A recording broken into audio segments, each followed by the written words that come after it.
So gosh, where do I start? I've known Cookie ever since I was a baby carrot.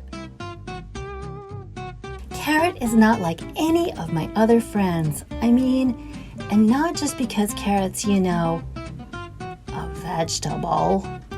Cookie is sweet. I know, that sounds cliched, but Cookie really is. I wish everyone could see that. Yeah, so what happened is some of my friends started saying stuff about carrot. Yeah, so about carrot.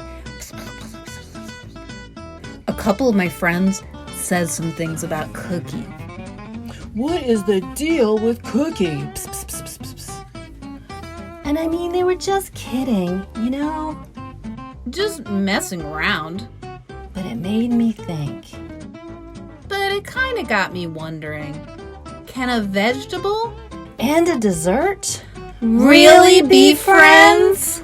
That is the eternal question. Find out the answer in When Carrot Met Cookie, written by Erica S. Perl, illustrated by Jonathan Fenske, available from Penguin Workshop wherever books are sold or borrowed.